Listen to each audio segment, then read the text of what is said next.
Chapter 5. It was on a dreary night of November that I beheld the accomplishment of my toils. With an anxiety that almost amounted to agony, I collected the instruments of life around me, that I might infuse a spark of being into the lifeless thing that lay at my feet. It was already 1 in the morning, the rain pattered dismally against the panes, and my candle was nearly burnt out, when by the glimmer of the half-extinguished light, I saw the dull yellow eye of the creature open. It breathed hard, and a convulsive motion agitated its limbs. How can I describe my emotions at this catastrophe, or how delineate the wretch whom, with such infinite pains and care, I had endeavored to form? His limbs were in proportion, and I had selected his features as beautiful. Beautiful, great God! His yellow skin scarcely covered the work of muscles and arteries beneath. His hair was of a lustrous black and flowing, his teeth of a pearly whiteness. But these luxuriances only formed a more horrid contrast with his watery eyes, that seemed almost of the same color as the dun-white sockets in which they were set, his shriveled complexion and straight black lips. The different accidents of life are not so changeable as the feelings of human nature. I had worked hard for nearly 2 years for the sole purpose of infusing life into an inanimate body. For this I had deprived myself of rest and health. I had desired it with an ardor that far exceeded moderation, but now that I had finished, the beauty of the dream vanished, and breathless horror and disgust filled my heart. Unable to endure the aspect of the being I had created, I rushed out of the room and continued a long time traversing my bedchamber, unable to compose my mind to sleep. At length lassitude succeeded to the tumult I had before endured, and I threw myself on the bed in my clothes, endeavoring to seek a few moments of forgetfulness. But it was in vain. I slept indeed, but I was disturbed by the wildest dreams. I thought I saw Elizabeth, in the bloom of health, walking in the streets of Ingolstadt. Delighted and surprised, I embraced her, but as I imprinted the first kiss on her lips, they became livid with the hue of death, her features appeared to change, and I thought that I held the corpse of my dead mother in my arms. A shroud enveloped her form, and I saw the grave worms crawling in the folds of the flannel. I started from my sleep with horror. A cold dew covered my forehead, my teeth chattered, and every limb became convulsed. When by the dim and yellow light of the moon, as it forced its way through the window shutters, I beheld the wretch, the miserable monster whom I had created. He held up the curtain of the bed, and his eyes, if eyes they may be called, were fixed on me.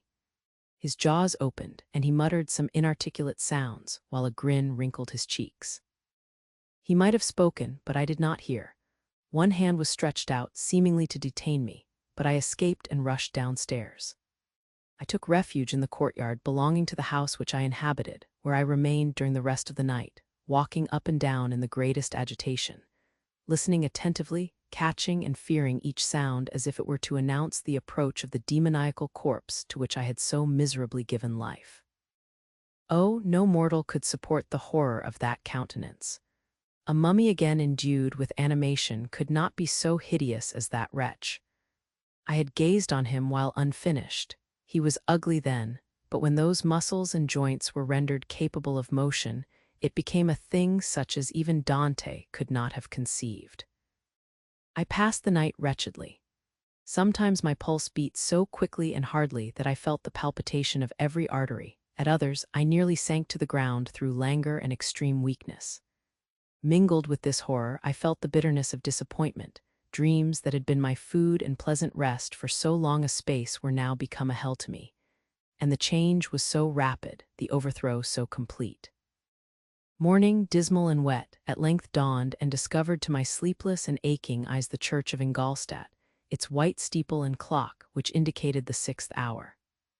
The porter opened the gates of the court, which had that night been my asylum, and I issued into the streets, pacing them with quick steps, as if I sought to avoid the wretch whom I feared every turning of the street would present to my view. I did not dare return to the apartment which I inhabited, but felt impelled to hurry on, although drenched by the rain which poured from a black and comfortless sky. I continued walking in this manner for some time, endeavoring by bodily exercise to ease the load that weighed upon my mind. I traversed the streets without any clear conception of where I was or what I was doing. My heart palpitated in the sickness of fear, and I hurried on with irregular steps, not daring to look about me. Like one who, on a lonely road, doth walk in fear and dread, and having once turned round, walks on, and turns no more his head, because he knows a frightful fiend doth close behind him tread. Coleridge's Ancient Mariner. Continuing thus, I came at length opposite to the inn at which the various diligences and carriages usually stopped. Here I paused, I knew not why, but I remained some minutes with my eyes fixed on a coach that was coming towards me from the other end of the street. As it drew nearer, I observed that it was the Swiss diligence. It stopped just where I was standing, and on the door being opened, I perceived Henry Clerval, who, on seeing me, instantly sprung out. "My dear Frankenstein," exclaimed he, "how glad I am to see you! How fortunate that you should be here at the very moment of my alighting." Nothing could equal my delight on seeing Clerval. His presence brought back to my thoughts my father, Elizabeth, and all those scenes of home so dear to my recollection. I grasped his hand, and in a moment forgot my horror and misfortune. I felt suddenly, and for the first time during many months, calm and serene joy. I welcomed my friend, therefore, in the most cordial manner, and we walked towards my college. Clerval continued talking for some time about our mutual friends, and his own good fortune in being permitted to come to Ingolstadt. "You may easily believe," said he, "how great was the difficulty to persuade my father that all necessary knowledge was not comprised in the noble art of bookkeeping, and indeed I believe I left him incredulous to the last, for his constant answer to my unwearied entreaties was the same as that of the Dutch schoolmaster in the Vicar of Wakefield. I have 10,000 florins a year without Greek. I eat heartily without Greek." But his affection for me at length overcame his dislike of learning, and he has permitted me to undertake a voyage of discovery to the land of knowledge. "It gives me the greatest delight to see you, but tell me how you left my father, brothers, and Elizabeth." "Very well and very happy, only a little uneasy that they hear from you so seldom. By the by, I mean to lecture you a little upon their account myself. But my dear Frankenstein," continued he, stopping short and gazing full in my face, "I did not before remark how very ill you appear. So thin and pale, you look as if you had been watching for several nights." "You have guessed right. I have lately been so deeply engaged in one occupation that I have not allowed myself sufficient rest, as you see. But I sincerely hope, that all these employments are now at an end, and that I am at length free." I trembled excessively. I could not endure to think of, and far less to allude to, the occurrences of the preceding night. I walked with a quick pace, and we soon arrived at my college. I then reflected, and the thought made me shiver, that the creature whom I had left in my apartment might still be there, alive and walking about. I dreaded to behold this monster, but I feared still more that Henry should see him.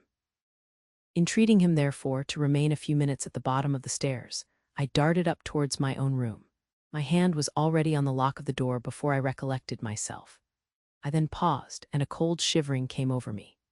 I threw the door forcibly open, as children are accustomed to do when they expect a spectre to stand in waiting for them on the other side, but nothing appeared. I stepped fearfully in. The apartment was empty, and my bedroom was also freed from its hideous guest. I could hardly believe that so great a good fortune could have befallen me. But when I became assured that my enemy had indeed fled, I clapped my hands for joy and ran down to Clerval. We ascended into my room, and the servant presently brought breakfast, but I was unable to contain myself. It was not joy only that possessed me. I felt my flesh tingle with excessive sensitiveness, and my pulse beat rapidly. I was unable to remain for a single instant in the same place. I jumped over the chairs, clapped my hands, and laughed aloud. Clerval at first attributed my unusual spirits to joy on his arrival, but when he observed me more attentively, he saw a wildness in my eyes for which he could not account, and my loud, unrestrained, heartless laughter frightened and astonished him.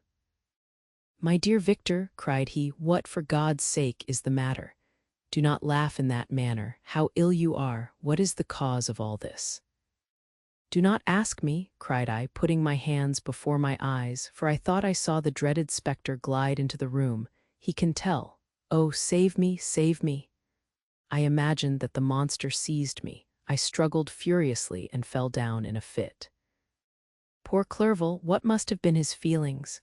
A meeting, which he anticipated with such joy, so strangely turned to bitterness. But I was not the witness of his grief, for I was lifeless and did not recover my senses for a long, long time. This was the commencement of a nervous fever which confined me for several months. During all that time, Henry was my only nurse. I afterwards learned that, knowing my father's advanced age and unfitness for so long a journey, and how wretched my sickness would make Elizabeth, he spared them this grief by concealing the extent of my disorder. He knew that I could not have a more kind and attentive nurse than himself, and firm in the hope he felt of my recovery, he did not doubt that, instead of doing harm, he performed the kindest action that he could towards them. But I was in reality very ill, and surely nothing but the unbounded and unremitting attentions of my friend could have restored me to life. The form of the monster on whom I had bestowed existence was forever before my eyes, and I raved incessantly concerning him. Doubtless my words surprised Henry. He at first believed them to be the wanderings of my disturbed imagination. But the pertinacity with which I continually recurred to the same subject persuaded him that my disorder indeed owed its origin to some uncommon and terrible event. By very slow degrees, and with frequent relapses that alarmed and grieved my friend, I recovered. I remember the first time I became capable of observing outward objects with any kind of pleasure. I perceived that the fallen leaves had disappeared, and that the young buds were shooting forth from the trees that shaded my window. It was a divine spring, and the season contributed greatly to my convalescence. I felt also sentiments of joy and affection revive in my bosom. My gloom disappeared, and in a short time I became as cheerful as before I was attacked by the fatal passion. "Dearest Clerval," exclaimed I, "how kind, how very good you are to me. This whole winter, instead of being spent in study, as you promised yourself, has been consumed in my sick room. How shall I ever repay you? I feel the greatest remorse for the disappointment of which I have been the occasion, but you will forgive me. You will repay me entirely if you do not discompose yourself, but get well as fast as you can. And since you appear in such good spirits, I may speak to you on one subject, may I not?" I trembled. One subject, what could it be? Could he allude to an object on whom I dared not even think? "Compose yourself," said Clerval, who observed my change of color. "I will not mention it if it agitates you, but your father and cousin would be very happy if they received a letter from you in your own handwriting. They hardly know how ill you have been and are uneasy at your long silence." "Is that all, my dear Henry? How could you suppose that my first thought would not fly towards those dear, dear friends whom I love and who are so deserving of my love? If this is your present temper, my friend, you will perhaps be glad to see a letter that has been lying here some days for you. It is from your cousin, I believe." Chapter 6. Clerval then put the following letter into my hands. It was from my own Elizabeth. "My dearest cousin, you have been ill, very ill, and even the constant letters of dear kind Henry are not sufficient to reassure me on your account. You are forbidden to write, to hold a pen, yet one word from you, dear Victor, is necessary to calm our apprehensions. For a long time I have thought that each post would bring this line, and my persuasions have restrained my uncle from undertaking a journey to Ingolstadt. I have prevented his encountering the inconveniences and perhaps dangers of so long a journey, yet how often have I regretted not being able to perform it myself. I figure to myself that the task of attending on your sickbed has devolved on some mercenary old nurse, who could never guess your wishes nor minister to them with the care and affection of your poor cousin. Yet that is over now. Clerval writes that indeed you are getting better. I eagerly hope that you will confirm this intelligence soon in your own handwriting. Get well and return to us. You will find a happy, cheerful home and friends who love you dearly. Your father's health is vigorous, and he asks but to see you, but to be assured that you are well, and not a care will ever cloud his benevolent countenance. How pleased you would be to remark the improvement of our Ernest. He is now 16 and full of activity and spirit. He is desirous to be a true Swiss and to enter into foreign service, but we cannot part with him, at least until his elder brother returns to us. My uncle is not pleased with the idea of a military career in a distant country, but Ernest never had your powers of application. He looks upon study as an odious fetter. His time is spent in the open air, climbing the hills or rowing on the lake. I fear that he will become an idler unless we yield the point and permit him to enter on the profession which he has selected. Little alteration, except the growth of our dear children, has taken place since you left us. The blue lake and snow-clad mountains, they never change, and I think our placid home and our contented hearts are regulated by the same immutable laws. My trifling occupations take up my time and amuse me, and I am rewarded for any exertions by seeing none but happy, kind faces around me. Since you left us, but one change has taken place in our little household. Do you remember on what occasion Justine Moritz entered our family? Probably you do not. I will relate her history, therefore, in a few words. Madame Moritz, her mother, was a widow with 4 children, of whom Justine was the third. This girl had always been the favorite of her father, but through a strange perversity, her mother could not endure her, and after the death of M. Moritz, treated her very ill. My aunt observed this, and when Justine was 12 years of age, prevailed on her mother to allow her to live at our house. The republican institutions of our country have produced simpler and happier manners than those which prevail in the great monarchies that surround it. Hence there is less distinction between the several classes of its inhabitants, and the lower orders, being neither so poor nor so despised, their manners are more refined and moral. A servant in Geneva does not mean the same thing as a servant in France and England. Justine, thus received in our family, learned the duties of a servant, a condition which, in our fortunate country, does not include the idea of ignorance and a sacrifice of the dignity of a human being.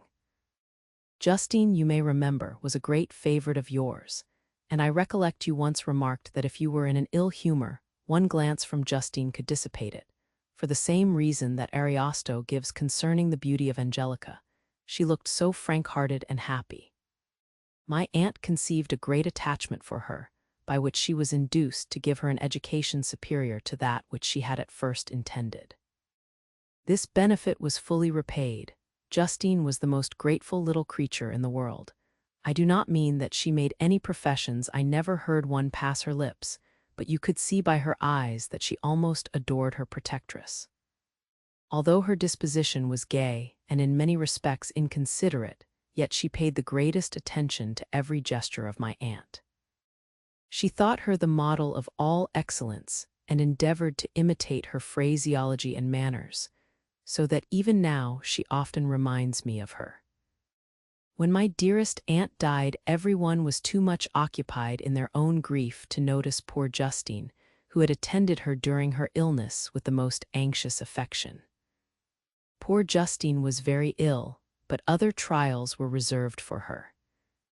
One by one her brothers and sister died, and her mother, with the exception of her neglected daughter, was left childless. The conscience of the woman was troubled. She began to think that the deaths of her favorites was a judgment from heaven to chastise her partiality. She was a Roman Catholic, and I believe her confessor confirmed the idea which she had conceived.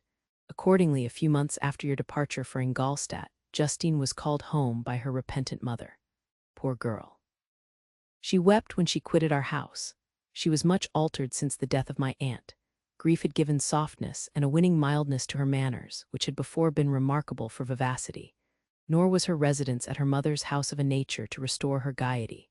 The poor woman was very vacillating in her repentance.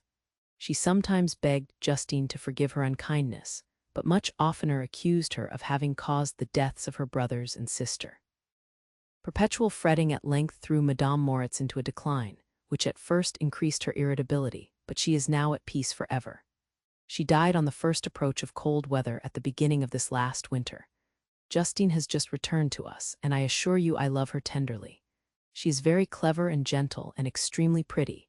As I mentioned before, her mien and her expression continually remind me of my dear aunt. I must say also a few words to you, my dear cousin, of little darling William. I wish you could see him. He is very tall of his age, with sweet laughing blue eyes, dark eyelashes, and curling hair. When he smiles, two little dimples appear on each cheek, which are rosy with health. He has already had 1 or 2 little wives, but Louisa Byrne is his favorite, a pretty little girl of 5 years of age. Now, dear Victor, I dare say you wish to be indulged in a little gossip concerning the good people of Geneva. The pretty Miss Mansfield has already received the congratulatory visits on her approaching marriage with a young Englishman, John Melbourne-esque. Her ugly sister, Manon, married M. Duviat, the rich banker, last autumn. Your favorite schoolfellow, Louis Manoir, has suffered several misfortunes since the departure of Clerval from Geneva. But he has already recovered his spirits, and is reported to be on the point of marrying a lively, pretty Frenchwoman, Madame Tavernier. She is a widow and much older than Manoir, but she is very much admired and a favorite with everybody. I have written myself into better spirits, dear cousin, but my anxiety returns upon me as I conclude. Write, dearest Victor, 1 line, 1 word will be a blessing to us. 10,000 thanks to Henry for his kindness, his affection, and his many letters. We are sincerely grateful. Adieu, my cousin, take care of yourself, and I entreat you write. Elizabeth Lavenza. Geneva, March 18th, 17.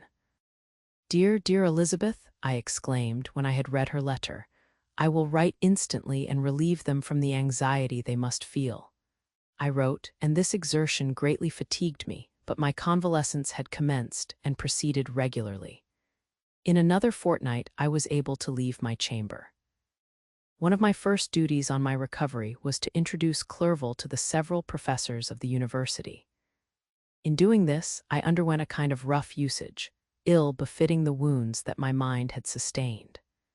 Ever since the fatal night, the end of my labors, and the beginning of my misfortunes, I had conceived a violent antipathy even to the name of natural philosophy. When I was otherwise quite restored to health, the sight of a chemical instrument would renew all the agony of my nervous symptoms. Henry saw this, and had removed all my apparatus from my view. He had also changed my apartment, for he perceived that I had acquired a dislike for the room which had previously been my laboratory. But these cares of Clerval were made of no avail when I visited the professors. M. Waldman inflicted torture when he praised, with kindness and warmth, the astonishing progress I had made in the sciences. He soon perceived that I disliked the subject, but not guessing the real cause, he attributed my feelings to modesty, and changed the subject from my improvement to the science itself with a desire, as I evidently saw, of drawing me out. What could I do? He meant to please, and he tormented me. I felt as if he had placed carefully, one by one, in my view those instruments which were to be afterwards used in putting me to a slow and cruel death. I writhed under his words, yet dared not exhibit the pain I felt. Clerval, whose eyes and feelings were always quick in discerning the sensations of others, declined the subject, alleging in excuse his total ignorance, and the conversation took a more general turn. I thanked my friend from my heart, but I did not speak. I saw plainly that he was surprised, but he never attempted to draw my secret from me. And although I loved him with a mixture of affection and reverence that knew no bounds, yet I could never persuade myself to confide in him that event which was so often present to my recollection, but which I feared the detail to another would only impress more deeply. M. Krempe was not equally docile, and in my condition at that time of almost insupportable sensitiveness, his harsh, blunt encomiums gave me even more pain than the benevolent approbation of M. Waldman. D.N. the fellow, cried he. Why, M. Clerval, I assure you he has outstripped us all. I stare if you please, but it is nevertheless true. A youngster who, but a few years ago, believed in Cornelius Agrippa as firmly as in the Gospel, has now set himself at the head of the university, and if he is not soon pulled down, we shall all be out of countenance. I, continued he, observing my face expressive of suffering, M. Frankenstein is modest, an excellent quality in a young man. Young men should be diffident of themselves. You know, M. Clerval, I was myself when young, but that wears out in a very short time. M. Krempe had now commenced an eulogy on himself, which happily turned the conversation from a subject that was so annoying to me. Clerval had never sympathized in my tastes for natural science, and his literary pursuits differed wholly from those which had occupied me. He came to the university with the design of making himself complete master of the Oriental languages, and thus he should open a field for the plan of life he had marked out for himself. Resolved to pursue no inglorious career, he turned his eyes toward the east, as affording scope for his spirit of enterprise. The Persian, Arabic, and Sanskrit languages engaged his attention, and I was easily induced to enter on the same studies. Idleness had ever been irksome to me, and now that I wished to fly from reflection and hated my former studies, I felt great relief in being the fellow pupil with my friend, and found not only instruction but consolation in the works of the Orientalists. I did not, like him, attempt a critical knowledge of their dialects, for I did not contemplate making any other use of them than temporary amusement. I read merely to understand their meaning, and they well repaid my labors. Their melancholy is soothing, and their joy elevating, to a degree I never experienced in studying the authors of any other country. When you read their writings, life appears to consist in a warm sun and a garden of roses, in the smiles and frowns of a fair enemy, and the fire that consumes your own heart. How different from the manly and heroical poetry of Greece and Rome! Summer passed away in these occupations, and my return to Geneva was fixed for the latter end of autumn, but being delayed by several accidents, winter and snow arrived, the roads were deemed impassable, and my journey was retarded until the ensuing spring. I felt this delay very bitterly, for I longed to see my native town and my beloved friends. My return had only been delayed so long from an unwillingness to leave Clerval in a strange place before he had become acquainted with any of its inhabitants. The winter, however, was spent cheerfully, and although the spring was uncommonly late when it came, its beauty compensated for its dilatoriness. The month of May had already commenced, and I expected the letter daily which was to fix the date of my departure, when Henry proposed a pedestrian tour in the environs of Ingolstadt, that I might bid a personal farewell to the country I had so long inhabited. I acceded with pleasure to this proposition. I was fond of exercise, and Clerval had always been my favorite companion in the ramble of this nature that I had taken among the scenes of my native country. We passed a fortnight in these perambulations. My health and spirits had long been restored, and they gained additional strength from the salubrious air I breathed, the natural incidents of our progress, and the conversation of my friend. Study had before secluded me from the intercourse of my fellow creatures and rendered me unsocial, but Clerval called forth the better feelings of my heart. He again taught me to love the aspect of nature and the cheerful faces of children. Excellent friend! How sincerely you did love me, and endeavor to elevate my mind until it was on a level with your own. A selfish pursuit had cramped and narrowed me, until your gentleness and affection warmed and opened my senses. I became the same happy creature who, a few years ago, loved and beloved by all, had no sorrow or care, when happy, inanimate nature had the power of bestowing on me the most delightful sensations. A serene sky and verdant fields filled me with ecstasy. The present season was indeed divine. The flowers of spring bloomed in the hedges, while those of summer were already in bud. I was undisturbed by thoughts which during the preceding year had pressed upon me, notwithstanding my endeavors to throw them off with an invincible burden. Henry rejoiced in my gaiety and sincerely sympathized in my feelings. He exerted himself to amuse me, while he expressed the sensations that filled his soul. The resources of his mind on this occasion were truly astonishing. His conversation was full of imagination, and very often, in imitation of the Persian and Arabic writers, he invented tales of wonderful fancy and passion. At other times he repeated my favorite poems or drew me out into arguments, which he supported with great ingenuity. We returned to our college on a Sunday afternoon. The peasants were dancing, and everyone we met appeared gay and happy. My own spirits were high, and I bounded along with feelings of unbridled joy and hilarity. Chapter 7. On my return, I found the following letter from my father. My dear Victor, You have probably waited impatiently for a letter to fix the date of your return to us, and I was at first tempted to write only a few lines, merely mentioning the day on which I should expect you. But that would be a cruel kindness, and I dare not do it. What would be your surprise, my son, when you expected a happy and glad welcome, to behold, on the contrary, tears and wretchedness? And how, Victor, can I relate our misfortune? Absence cannot have rendered you callous to our joys and griefs, and how shall I inflict pain on my long-absent son? I wish to prepare you for the woeful news, but I know it is impossible. Even now your eye skims over the page to seek the words which are to convey to you the horrible tidings. William is dead, that sweet child whose smiles delighted and warmed my heart, who was so gentle yet so gay. Victor, he is murdered. I will not attempt to console you, but will simply relate the circumstances of the transaction. Last Thursday, May 7th, I, my niece, and your 2 brothers went to walk in Plainpalais. The evening was warm and serene, and we prolonged our walk farther than usual. It was already dusk before we thought of returning, and then we discovered that William and Ernest, who had gone on before, were not to be found. We accordingly rested on a seat until they should return.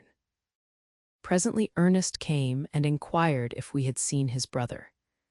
He said that he had been playing with him, that William had run away to hide himself, and that he vainly sought for him, and afterwards waited for a long time, but that he did not return. This account rather alarmed us, and we continued to search for him until night fell, when Elizabeth conjectured that he might have returned to the house. He was not there. We returned again with torches, for I could not rest when I thought that my sweet boy had lost himself and was exposed to all the damps and dews of night. Elizabeth also suffered extreme anguish. About 5 in the morning I discovered my lovely boy, whom the night before I had seen blooming and active in health, stretched on the grass livid and motionless. The print of the murderer's finger was on his neck. He was conveyed home, and the anguish that was visible in my countenance betrayed the secret to Elizabeth. She was very earnest to see the corpse. At first I attempted to prevent her, but she persisted, and entering the room where it lay, hastily examined the neck of the victim, and clasping her hands, exclaimed, "O God, I have murdered my darling child." She fainted and was restored with extreme difficulty. When she again lived, it was only to weep and sigh. She told me that that same evening William had teased her to let him wear a very valuable miniature that she possessed of your mother. This picture is gone, and was doubtless the temptation which urged the murderer to the deed. We have no trace of him at present, although our exertions to discover him are unremitted, but they will not restore my beloved William. Come, dearest Victor, you alone can console Elizabeth. She weeps continually and accuses herself unjustly as the cause of his death. Her words pierce my heart. We are all unhappy, but will not that be an additional motive for you, my son, to return and be our comforter, your dear mother? Alas, Victor, I now say, thank God she did not live to witness the cruel, miserable death of her youngest darling. Come, Victor, not brooding thoughts of vengeance against the assassin, but with feelings of peace and gentleness that will heal, instead of festering, the wounds of our minds. Enter the house of mourning, my friend, but with kindness and affection for those who love you, and not with hatred for your enemies. Your affectionate and afflicted father, Alphonse Frankenstein. Geneva, May 12, 17. Clerval, who had watched my countenance as I read this letter, was surprised to observe the despair that succeeded the joy I at first expressed on receiving news from my friends. I threw the letter on the table and covered my face with my hands. "My dear Frankenstein," exclaimed Henry when he perceived me weep with bitterness, "are you always to be unhappy? My dear friend, what has happened?" I motioned him to take up the letter, while I walked up and down the room in the extremest agitation. Tears also gushed from the eyes of Clerval as he read the account of my misfortune. "I can offer you no consolation, my friend," said he. "Your disaster is irreparable. What do you intend to do?" "To go instantly to Geneva. Come with me, Henry, to order the horses." During our walk, Clerval endeavored to say a few words of consolation. He could only express his heartfelt sympathy. "Poor William," said he, "dear lovely child, he now sleeps with his angel mother, who that had seen him bright and joyous in his young beauty, but must weep over his untimely loss, to die so miserably, to feel the murderer's grasp. How much more a murdered that could destroy radiant innocence. Poor little fellow. One only consolation have we, his friends mourn and weep, but he is at rest. The pang is over, his sufferings are at an end forever. A sod covers his gentle form, and he knows no pain. He can no longer be a subject for pity. We must reserve that for his miserable survivors." Clerval spoke thus as we hurried through the streets. The words impressed themselves on my mind, and I remembered them afterwards in solitude. But now, as soon as the horses arrived, I hurried into a cabriolet and bade farewell to my friend. My journey was very melancholy. At first I wished to hurry on, for I longed to console and sympathize with my loved and sorrowing friends, but when I drew near my native town, I slackened my progress. I could hardly sustain the multitude of feelings that crowded into my mind. I passed through scenes familiar to my youth, but which I had not seen for nearly 6 years. How altered everything might be during that time.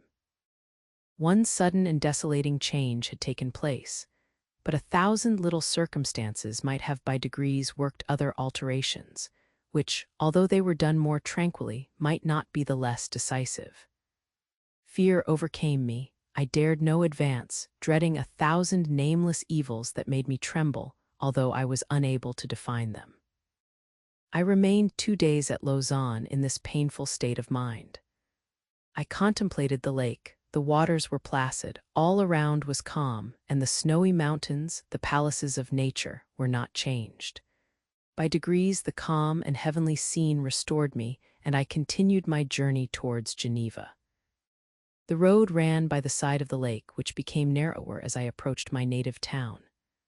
I discovered more distinctly the black sides of Jura and the bright summit of Mont Blanc. I wept like a child. "Dear mountains, my own beautiful lake, how do you welcome your wanderer? Your summits are clear, the sky and lake are blue and placid. Is this to prognosticate peace or to mock at my unhappiness? I fear, my friend, that I shall render myself tedious by dwelling on these preliminary circumstances, but they were days of comparative happiness, and I think of them with pleasure. My country, my beloved country, who but a native can tell the delight I took in again beholding thy streams, thy mountains, and more than all, thy lovely lake. Yet as I drew nearer home, grief and fear again overcame me. Night also closed around, and when I could hardly see the dark mountains, I felt still more gloomily. The picture appeared a vast and dim scene of evil, and I foresaw obscurely that I was destined to become the most wretched of human beings. Alas! I prophesied truly, and failed only in one single circumstance, that in all the misery I imagined and dreaded, I did not conceive the 100th part of the anguish I was destined to endure. It was completely dark when I arrived in the environs of Geneva. The gates of the town were already shut, and I was obliged to pass the night at Secherin, a village at the distance of half a league from the city. The sky was serene, and as I was unable to rest, I resolved to visit the spot where my poor William had been murdered. As I could not pass through the town, I was obliged to cross the lake in a boat to arrive at Plainpalais. During this short voyage, I saw the lightning playing on the summit of Mont Blanc in the most beautiful figures. The storm appeared to approach rapidly, and on landing, I ascended a low hill that I might observe its progress. It advanced, the heavens were clouded, and I soon felt the rain coming slowly in large drops, but its violence quickly increased. I quitted my seat and walked on, although the darkness and storm increased every minute, and the thunder burst with a terrific crash over my head. It was echoed from Salers, the Juras, and the Alps of Savoy. Vivid flashes of lightning dazzled my eyes, illuminating the lake, making it appear like a vast sheet of fire. Then for an instant everything seemed of a pitchy darkness, until the eye recovered itself from the preceding flash. The storm, as is often the case in Switzerland, appeared at once in various parts of the heavens. The most violent storm hung exactly north of the town, over the part of the lake which lies between the promontory of Bellerive and the village of Coppert. Another storm enlightened Jura with faint flashes, and another darkened and sometimes disclosed the mole, a peaked mountain to the east of the lake. While I watched the tempest, so beautiful yet terrific, I wandered on with a hasty step. This noble war in the sky elevated my spirits. I clasped my hands and exclaimed aloud, "William, dear angel, this is thy funeral, this thy dirge." As I said these words, I perceived in the gloom a figure which stole from behind a clump of trees near me. I stood fixed, gazing intently. I could not be mistaken. A flash of lightning illuminated the object, and discovered its shape plainly to me. Its gigantic stature and the deformity of its aspect, more hideous than belongs to humanity, instantly informed me that it was the wretch, the filthy demon to whom I had given life. What did he there? Could he be, I shuddered at the conception, the murderer of my brother? No sooner did that idea cross my imagination than I became convinced of its truth. My teeth chattered, and I was forced to lean against a tree for support. The figure passed me quickly, and I lost it in the gloom. Nothing in human shape could have destroyed the fair child. He was the murderer. I could not doubt it. The mere presence of the idea was an irresistible proof of the fact. I thought of pursuing the devil, but it would have been in vain, for another flash discovered him to me hanging among the rocks of the nearly perpendicular ascent of Mont Salêve, a hill that bounds Plainpalais on the south. He soon reached the summit and disappeared. I remained motionless. The thunder ceased, but the rain still continued, and the scene was enveloped in an impenetrable darkness. I revolved in my mind the events which I had until now sought to forget, the whole train of my progress toward the creation, the appearance of the works of my own hands at my bedside, its departure. 2 years had now nearly elapsed since the night on which he first received life, and was this his first crime? Alas! I had turned loose into the world a depraved wretch, whose delight was in carnage and misery. Had he not murdered my brother? No one can conceive the anguish I suffered during the remainder of the night, which I spent, cold and wet, in the open air. But I did not feel the inconvenience of the weather. My imagination was busy in scenes of evil and despair. I considered the being whom I had cast among mankind, and endowed with the will and power to effect purposes of horror. Such is the deed which he had now done, nearly in the light of my own vampire, my own spirit let loose from the grave, and forced to destroy all that was dear to me. Day dawned, and I directed my steps towards the town. The gates were open, and I hastened to my father's house. My first thought was to discover what I knew of the murderer and cause instant pursuit to be made, but I paused when I reflected on the story that I had to tell. A being whom I myself had formed and endued with life had met me at midnight among the precipices of an inaccessible mountain. I remembered also the nervous fever with which I had been seized just at the time that I dated my creation, and which would give an air of delirium to a tale otherwise so utterly improbable. I well knew that if any other had communicated such a relation to me, I should have looked upon it as the ravings of insanity. Besides, the strange nature of the animal would elude all pursuit, even if I were so far credited as to persuade my relatives to commence it. And then of what use would be pursuit? Who could arrest a creature capable of scaling the overhanging sides of Mont Salêve? These reflections determined me, and I resolved to remain silent. It was about 5 in the morning when I entered my father's house. I told the servants not to disturb the family and went into the library to attend their usual hour of rising. 6 years had elapsed, passed in a dream but for one indelible trace, and I stood in the same place where I had last embraced my father before my departure for Ingolstadt. Beloved and venerable parent, he still remained to me. I gazed on the picture of my mother which stood over the mantelpiece.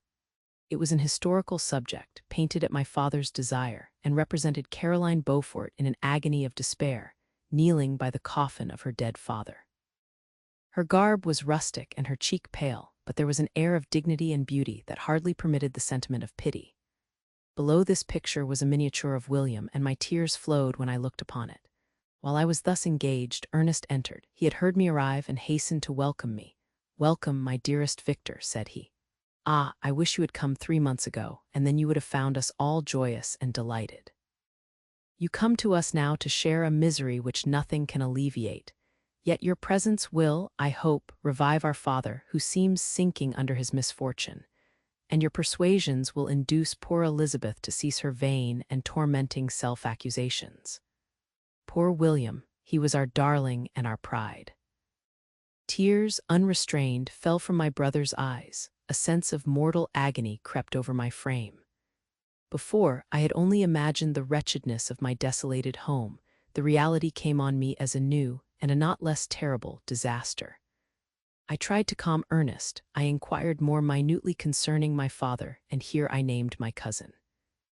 She most of all, said Ernest, requires consolation. She accused herself of having caused the death of my brother, and that made her very wretched.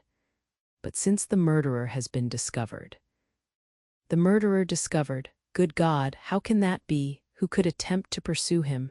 It is impossible. One might as well try to overtake the winds or confine a mountain stream with a straw. I saw him too. He was free last night. I do not know what you mean, replied my brother in accents of wonder, but to us the discovery we have made completes our misery. No one would believe it at first, and even now Elizabeth will not be convinced, notwithstanding all the evidence. Indeed, who would credit that Justine Moritz, who was so amiable and fond of all the family, could suddenly become so capable of so frightful, so appalling a crime? Justine Moritz, poor girl, is she the accused? But it is wrongfully. Everyone knows that. No one believes it, surely, Ernest. No one did at first, but several circumstances came out that have almost forced conviction upon us, and her own behavior has been so confused as to add to the evidence of facts a weight that, I fear, leaves no hope for doubt. But she will be tried today, and you will then hear all.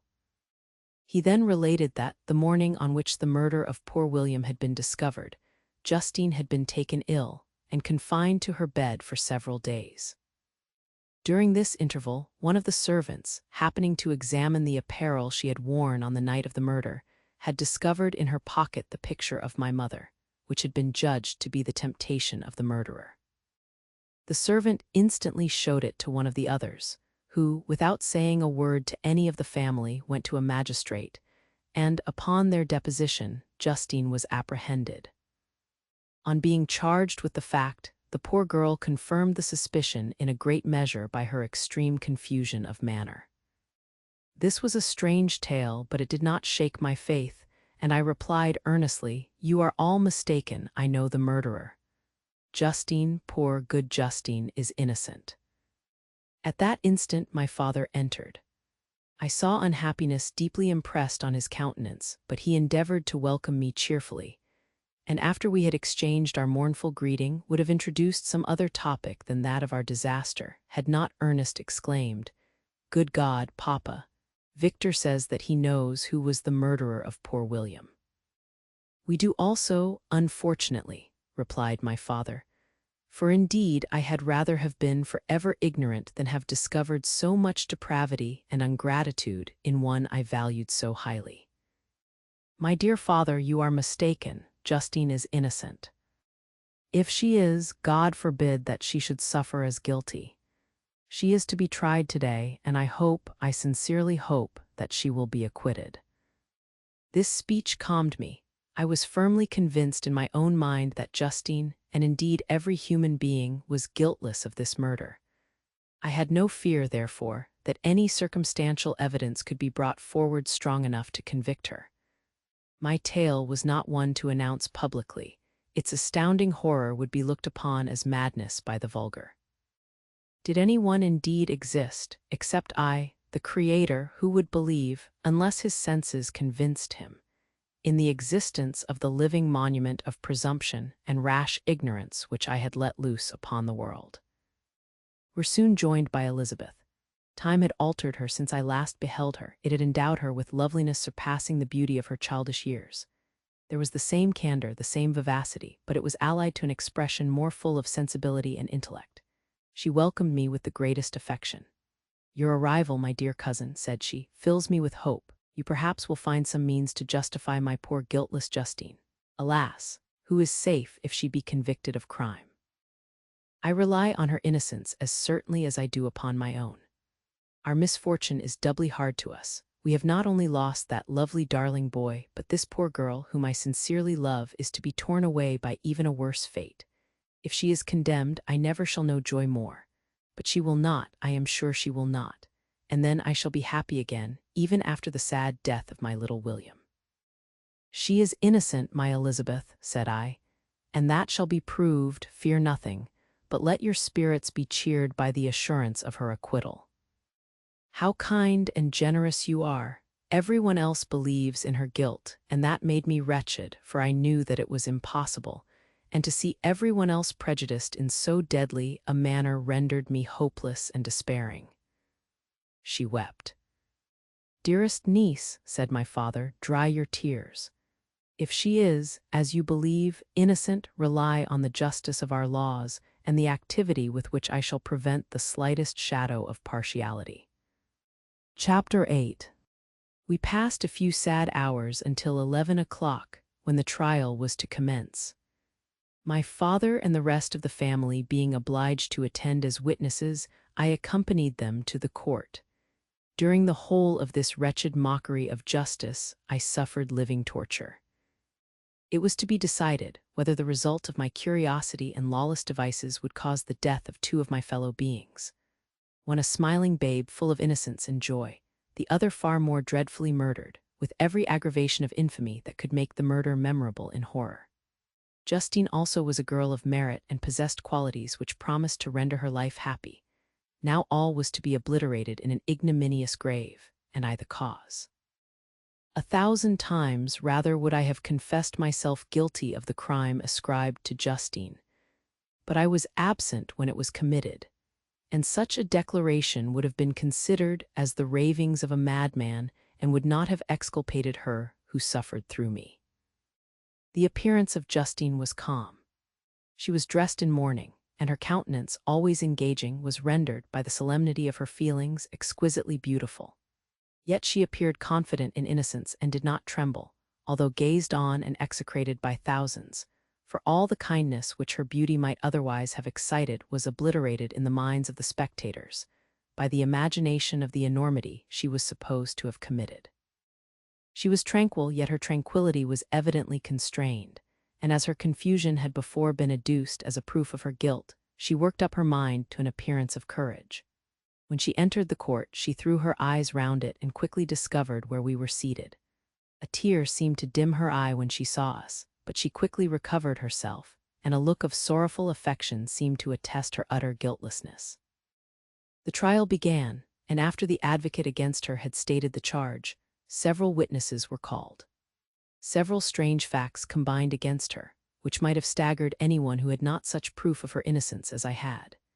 She had been out the whole of the night on which the murder had been committed, and towards morning had been perceived by a market woman not far from the spot where the body of the murdered child had been afterwards found. The woman asked her what she did there, but she looked very strangely and only returned a confused and unintelligible answer. She returned to the house about 8 o'clock, and when one inquired where she had passed the night, she replied that she had been looking for the child and demanded earnestly if anything had been heard concerning him. When shown the body, she fell into violent hysterics and kept her bed for several days. The picture was then produced which the servant had found in her pocket, and when Elizabeth, in a faltering voice, proved that it was the same which, an hour before the child had been missed, she had placed round his neck, a murmur of horror and indignation filled the court. Justine was called on for her defense. As the trial had proceeded, her countenance had altered. Surprise, horror, and misery were strongly expressed. Sometimes she struggled with her tears, but when she was desired to plead, she collected her powers and spoke in an audible, although variable voice. "God knows," she said, "how entirely I am innocent. But I do not pretend that my protestations should acquit me. I rest my innocence on a plain and simple explanation of the facts which have been adduced against me, and I hope the character I have always borne will incline my judges to a favorable interpretation where any circumstance appears doubtful or suspicious." She then related that, by the permission of Elizabeth, she had passed the evening of the night on which the murder had been committed at the house of an aunt at Chairn, a village situated at about a league from Geneva. On her return, at about 9 o'clock, she met a man who asked her if she had seen anything of the child who was lost. She was alarmed by this account and passed several hours in looking for him, when the gates of Geneva were shut, and she was forced to remain several hours of the night in a barn belonging to a cottage, being unwilling to call up the inhabitants, to whom she was well known. Most of the night she spent here watching. Towards morning she believed that she slept for a few minutes. Some steps disturbed her, and she awoke. It was dawn, and she quitted her asylum, that she might again endeavor to find my brother. If she had gone near the spot where his body lay, it was without her knowledge. That she had been bewildered when questioned by the market-woman was not surprising, since she had passed a sleepless night and the fate of poor William was yet uncertain.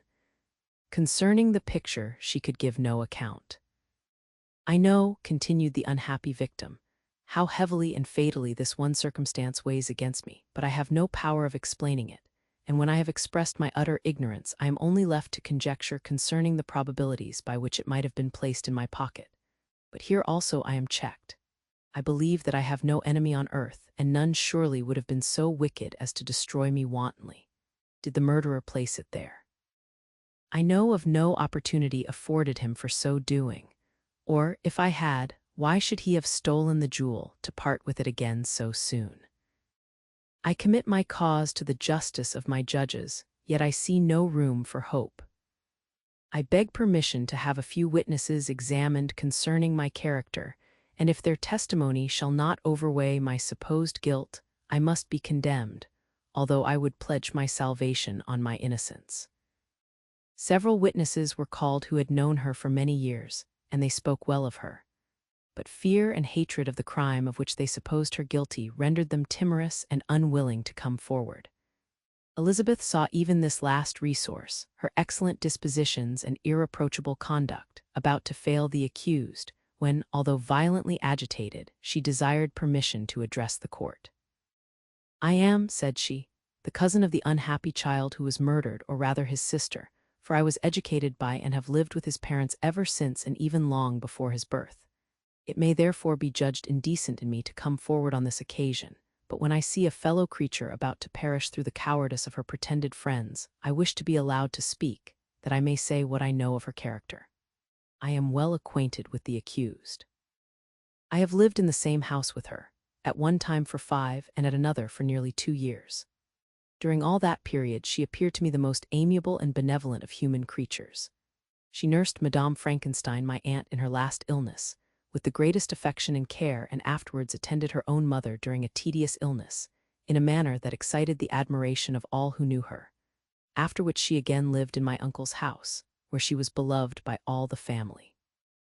She was warmly attached to the child who is now dead and acted towards him like a most affectionate mother. For my own part, I do not hesitate to say that, notwithstanding all the evidence produced against her, I believe and rely on her perfect innocence. She had no temptation for such an action. As to the bauble on which the chief proof rests, if she had earnestly desired it, I should have willingly given it to her. So much do I esteem and value her." A murmur of approbation followed Elizabeth's simple and powerful appeal, but it was excited by her generous interference, and not in favor of poor Justine, on whom the public indignation was turned with renewed violence, charging her with the blackest ingratitude. She herself wept as Elizabeth spoke, but she did not answer. My own agitation and anguish was extreme during the whole trial. I believed in her innocence, I knew it. Could the demon who had, I did not for a minute doubt, murdered my brother also in his hellish sport have betrayed the innocent to death and ignominy? I could not sustain the horror of my situation, and when I perceived that the popular voice and the countenances of the judges had already condemned my unhappy victim, I rushed out of the court in agony. The tortures of the accused did not equal mine. She was sustained by innocence, but the fangs of remorse tore my bosom and would not forego their hold. I passed a night of unmingled wretchedness. In the morning I went to the court, my lips and throat were parched. I dared not ask the fatal question, but I was known, and the officer guessed the cause of my visit. The ballots had been thrown, they were all black, and Justine was condemned. I cannot pretend to describe what I then felt. I had before experienced sensations of horror, and I have endeavored to bestow upon them adequate expressions, but words cannot convey an idea of the heart-sickening despair that I then endured. The person to whom I addressed myself added that Justine had already confessed her guilt. That evidence, he observed, was hardly required in so glaring a case, but I am glad of it, and indeed none of our judges like to condemn a criminal upon circumstantial evidence, be it ever so decisive. This was strange and unexpected intelligence. What could it mean? Had my eyes deceived me, and was I really as mad as the whole world would believe me to be if I disclosed the object of my suspicions? I hastened to return home, and Elizabeth eagerly demanded the result. "My cousin," replied I, "it is decided as you may have expected. All judges had rather that 10 innocent should suffer than that 1 guilty should escape. But she has confessed." This was a dire blow to poor Elizabeth, who had relied with firmness upon Justine's innocence. "Alas," said she, "how shall I ever again believe in human goodness? Justine, whom I loved and esteemed as my sister, how could she put on those smiles of innocence only to betray? Her mild eyes seemed incapable of any severity or guile, and yet she has committed a murder." Soon after we heard that the poor victim had expressed a desire to see my cousin. My father wished her not to go, but said that he left it to her own judgment and feelings to decide. "Yes," said Elizabeth, "I will go, although she is guilty, and you, Victor, shall accompany me. I cannot go alone." The idea of this visit was torture to me, yet I could not refuse. We entered the gloomy prison chamber and beheld Justine sitting on some straw at the farther end. Her hands were manacled, and her head rested on her knees. She rose on seeing us enter, and when we were left alone with her, she threw herself at the feet of Elizabeth, weeping bitterly. My cousin wept also. "Oh, Justine," said she, "why did you rob me of my last consolation? I relied on your innocence, and although I was then very wretched, I was not so miserable as I am now. And do you also believe that I am so very, very wicked? Do you also join with my enemies to crush me, to condemn me as a murderer?" Her voice was suffocated with sobs. "Rise, my poor girl," said Elizabeth. "Why do you kneel if you are innocent? I am not one of your enemies. I believed you guiltless, notwithstanding every evidence, until I heard that you had yourself declared your guilt. That report, you say, is false, and be assured, dear Justine, that nothing can shake my confidence in you for a moment but your own confession. I did confess, but I confessed a lie. I confessed that I might obtain absolution, but now that falsehood lies heavier at my heart than all my other sins. The God of heaven forgive me. Ever since I was condemned, my confessor has besieged me. He threatened and menaced, until I almost began to think that I was the monster that he said I was. He threatened excommunication and hell fire in my last moments if I continued obdurate. Dear lady, I had none to support me. All looked on me as a wretch doomed to ignominy and perdition. What could I do? In an evil hour I subscribed to a lie, and now only am I truly miserable." She paused, weeping, and then continued, "I thought with horror, my sweet lady, that you should believe your Justine, whom your blessed aunt had so highly honored, and whom you loved, was a creature capable of a crime which none but the devil himself could have perpetrated. Dear William, dearest blessed child, I soon shall see you again in heaven, where we shall all be happy, and that consoles me, going as I am to suffer ignominy and death. Oh, Justine, forgive me for having for one moment distrusted you. Why did you confess? But do not mourn, dear girl, do not fear. I will proclaim, I will prove your innocence. I will melt the stony hearts of your enemies by my tears and prayers. You shall not die. You, my playfellow, my companion, my sister, perish on the scaffold. No, no, I never could survive so horrible a misfortune." Justine shook her head mournfully. "I do not fear to die," she said. "That pang is past. God raises my weakness and gives me courage to endure the worst. I leave a sad and bitter world, and if you remember me and think of me as of one unjustly condemned, I am resigned to the fate awaiting me. Learn from me, dear lady, to submit in patience to the will of heaven." During this conversation I had retired to a corner of the prison room, where I could conceal the horrid anguish that possessed me. Despair, who dared talk of that, The poor victim, who on the morrow was to pass the awful boundary between life and death, felt not, as I did, such deep and bitter agony. I gnashed my teeth and ground them together, uttering a groan that came from my inmost soul. Justine started. When she saw who it was, she approached me and said, "Dear sir, you are very kind to visit me. You, I hope, do not believe that I am guilty." I could not answer. "No, Justine," said Elizabeth. "He is more convinced of your innocence than I was, for even when he heard that you had confessed, he did not credit it. I truly thank him. In these last moments I feel the sincerest gratitude towards those who think of me with kindness. How sweet is the affection of others to such a wretch as I am. It removes more than half my misfortune, and I feel as if I could die in peace now that my innocence is acknowledged by you, dear lady, and your cousin." Thus the poor sufferer tried to comfort others and herself.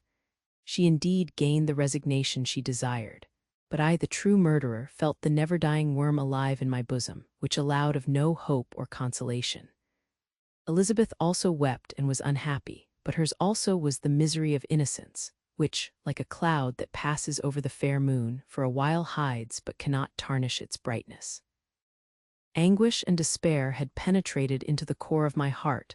I bore a hell within me which nothing could extinguish. We stayed several hours with Justine, and it was with great difficulty that Elizabeth could tear herself away. "I wish," cried she, "that I were to die with you. I cannot live in this world of misery." Justine assumed an air of cheerfulness, while she with difficulty repressed her bitter tears. She embraced Elizabeth and said in a voice of half-suppressed emotion, "Farewell, sweet lady, dearest Elizabeth, my beloved and only friend. May heaven in its bounty bless and preserve you. May this be the last misfortune that you will ever suffer. Live and be happy and make others so." And on the morrow Justine died. Elizabeth's heartrending eloquence failed to move the judges from their settled conviction in the criminality of the saintly sufferer. My passionate and indignant appeals were lost upon them. And when I received their cold answers and heard the harsh, unfeeling reasoning of these men, my purposed avowal died away on my lips. Thus I might proclaim myself a madman, but not revoke the sentence passed upon my wretched victim. She perished on the scaffold as a murderess. From the tortures of my own heart, I turned to contemplate the deep and voiceless grief of my Elizabeth.